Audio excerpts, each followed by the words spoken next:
Good morning, this is Dominic with TheBackVlog. Recently, I started Akira. This is Akira Volume 1.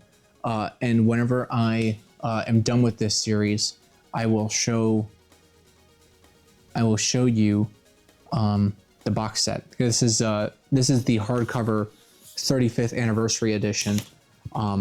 This thing is fantastic. Akira truly is a masterpiece, and I'm so excited to get through the rest of this series because if Volume 1 is any indication of how the rest of this series is going to go, it's going to be a wild ride. The action in this first volume is so dynamic, and compared to when I was reading Tokyo Ghoul last year, how action manga is kind of difficult for me to kind of decipher the movement of just because of the noise in the panels, with the with the way the lines are drawn to kind of create the illusion of movement. In here, it is so clear. I'm not confused about any of the movement that's happening, and I do not know. I think maybe it's just because it doesn't cover the subjects as much as other mangas do. It's just kind of part of the background. I'm not sure. I don't know if I'm putting that the right way, but that's just how I feel about it. Another thing is I'm not gonna flex too hard. I do know katakana, and I think knowing katakana and reading manga, and this is the first time I've ever really experienced it. I may have experienced it with Tokyo Ghoul and didn't really notice it much, but the katakana here and the sound effects that it creates, it really sucks you in, and you can hear this manga. And actually, I don't know if the other editions have it, like the paperbacks, but the 35th anniversary edition actually has a glossary at the back for each panel and everything, if you don't know the katakana. So I think that's really cool. But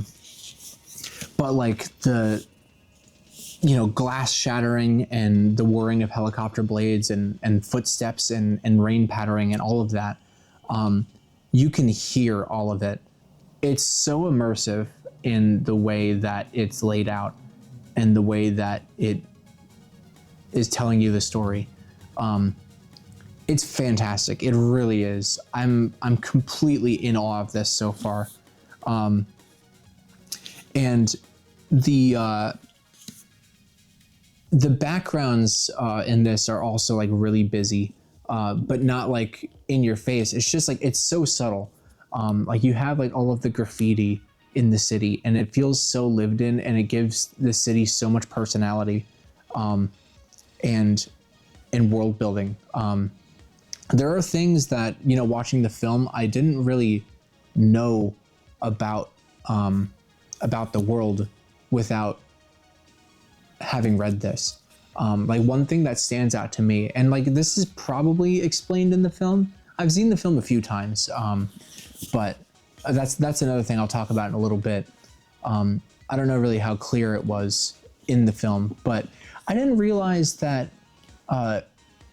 there was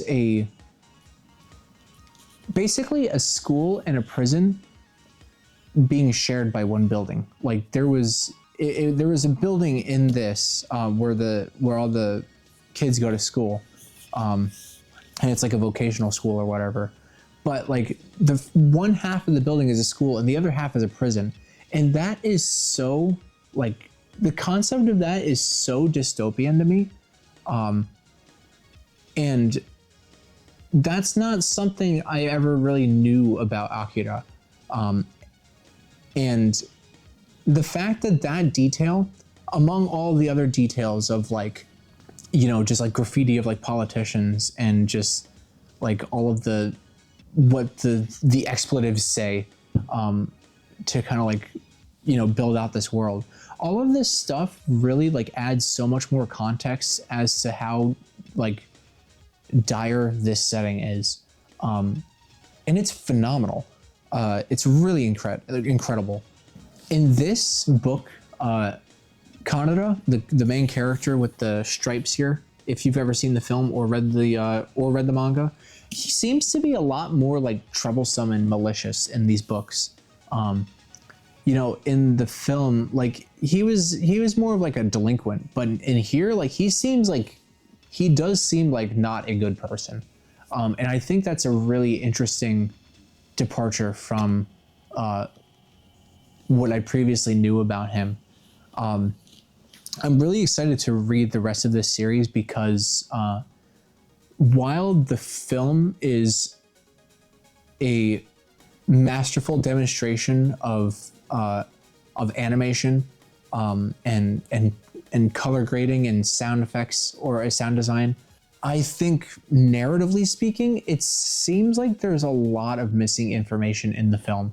And like things just kind of happen, which like there's nothing wrong with that, because like, you know, it adds like a mystique to the whole thing.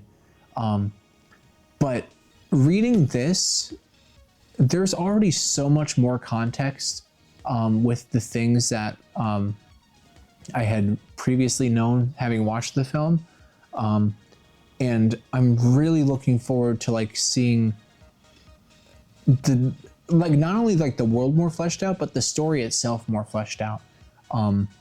Yeah, I was absolutely floored by this, and I've been sleeping on this for far too long. I've had this 35th anniversary box set since it came out like 3 years ago, and I'm only just now cracking it open. It's fantastic. It's so good.